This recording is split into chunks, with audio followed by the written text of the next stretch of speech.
Hello everyone, मैं आपका दोस्त सैबर खान।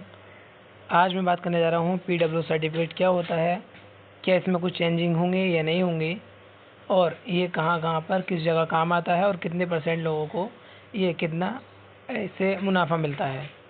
तो मैं आपसे रिक्वेस्ट करूँगा कि वीडियो शुरू करने से पहले अगर आप चैनल पर नए हैं तो चैनल को सब्सक्राइब ज़रूर कर लें, क्योंकि देखिए बहुत सारी वेबसाइट चेक करने के बाद, बहुत सारी इन्फॉर्मेशन तलाश करने के बाद आपको हम घर बैठे इन्फॉर्मेशन देते हैं। बड़ा दुख होता है कि आप चैनल को सब्सक्राइब नहीं करते और बिना सब्सक्राइब किए वीडियो को लाइक किए और ऐसे ही चले जाते हैं। तो मैं आज बात करने वाला हूँ पीडब्ल्यू सर्टिफिकेट क्या होता है। तो बहुत इंटरेस्टिंग वीडियो होने वाली है, तो चैनल से जुड़े रहें, वीडियो में बने रहें, वीडियो को लास्ट तक ज़रूर देखें। तो बिना किसी देरी के शुरू करते हैं video. What is the PW category. तो ये पीडब्ल्यू होता क्या है, पहले तो आप जानेंगे पीडब्ल्यू की फुल फॉर्म क्या होती है। पीडब्ल्यू की फुल फॉर्म होती है, पीडब्ल्यूडी की फुल फॉर्म होती है हमारी PWD category a person with डिसएबिलिटीज।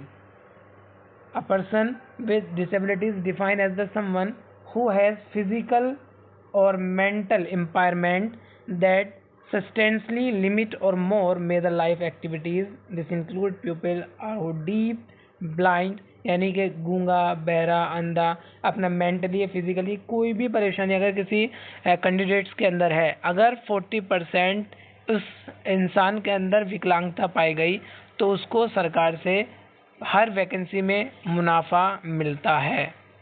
तो ये पीडब्ल्यूडी सर्टिफिकेट की खासियत है, और ये इसके लिए सरकार की तरफ से एक मुनाफा है कि 40% अगर किसी बंदे में विकलांगता पाई गई तो उसके लिए बहुत बड़ी सहूलियत होने वाली है। अब वीडियो में आप बने रहें, मैं सब चीज़ आपको डिटेल में बताने वाला हूँ। डिसेबिलिटीज़ किन किन तरीके की परेशानियों में काम आएगा ये, जैसे हमारी ब्लाइंडनेस हो गया, हियरिंग इम्पायरमेंट हो गया, लोकोमोशन डिसेबिलिटीज़ हो गई, और जैसे सेरेब्रल पैल्सी या ऑर्थोपेडिकली हैंडीकैप प्यूपिल।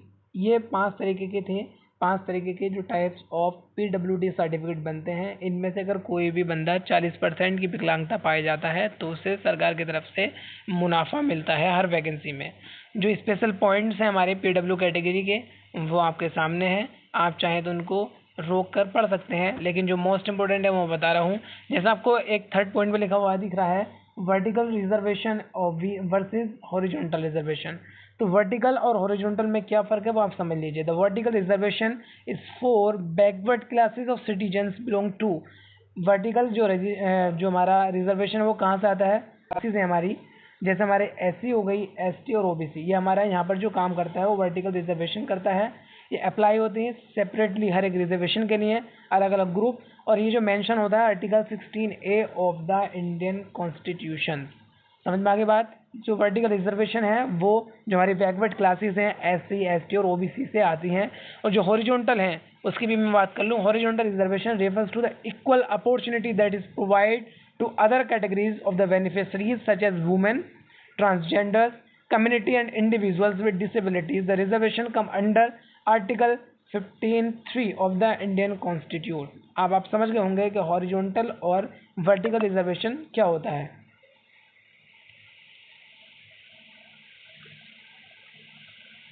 फिर अभी बताया इसमें relaxation for persons with disabilities. The people who fall under the PWD category are given some benefits which are given below. तो इसमें कुछ कैटेगरी दी गई है, पॉइंट्स दिए गए। The student will get a relaxation in their age limit. Age limit क्या क्या है, किन का ये पीडब्ल्यूडी सर्टिफिकेट बन जाते हैं। जैसे मैक्सिमम एज लिमिट हमारी रिड्यूस हुई है, 10 ईयर, 15 और 13। अब रेस्पेक्टिवली मैं बता दूँ, 10 के लिए जनरल एंड 15 के लिए एससी, एसटी और ओबीसी, सॉरी एसटी, एससी, और 13 के लिए हमारा ओबीसी। तो आपको पता लग गया होगा कि मैं दोबारा बता दूं आपको,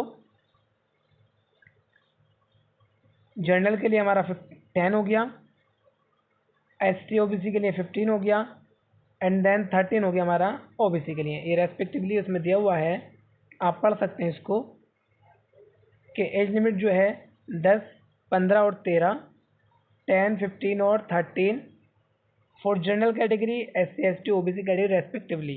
In the case of direct recruitment of Group C and Group D, a relaxation of 15 year, 5 year, 8 year and 10 year for general category OBC, ST respectively. ठीक है। insufficient number of persons with disabilities are not available on the basis of general standard. The vacancies reserved for them will given who are next in the line. Disabled pupil not pay examination and application fees. जो हमारे PWD category से आते हैं तो वो ना ही examination फी करते हैं और ना ही एप्लीकेशन फीस, और चाहे कोई भी एग्ज़ाम हो, SSC हो, PCS हो, UPSC हो या कोई भी अदर अथोराइज्ड या अथॉरिटीज कोई भी एग्ज़ाम हो, वहाँ पे इनको ये पे नहीं करना पड़ता। Rule 10 of the Fundamental Rules of Law governing entry of the PWD candidate into government organization state that especially able the disabled candidate need to submit a medical certificate of fitness from an accredited government authority. The rule further state that a certain job profile already mentioned that candidates with disabilities the variable for the position then authorities medical officer conduct the required medical test on the eligible candidates. जो हमारी ये post हैं वो आपको दिख रही हैं, और भी बहुत सारी इसमें वीडियोस हैं और भी इस चैनल पर पड़ी हुई वीडियोस हैं, आप चाहें तो देख सकते हैं।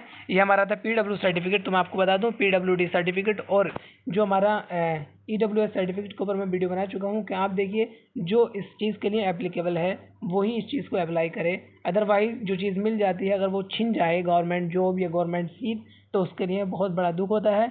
तो बहुत सारे फर्जी सर्टिफिकेट लग जाते हैं और बाद में चेकिंग होने पर उनको प्रॉब्लम आती है। तो आपसे मैं रिक्वेस्ट करूँगा कि आप अगर इस चीज़ के लिए एप्लीकेबल हैं तभी आप PWD या EWS सर्टिफिकेट बनवाएं, अदरवाइज़ आपको ये हर्जाना भुगतना पड़ सकता है पनिशमेंट के तौर पर, चाहे वो पेमेंट शीट पर हो या किसी भी चीज़ पर हो। तो आप चैनल से बने रहें, चैनल से जुड़े रहें, चैनल को सब्सक्राइब करना ना भूलें। मिलते हैं नेक्स्ट वीडियो में। Bye bye, take care.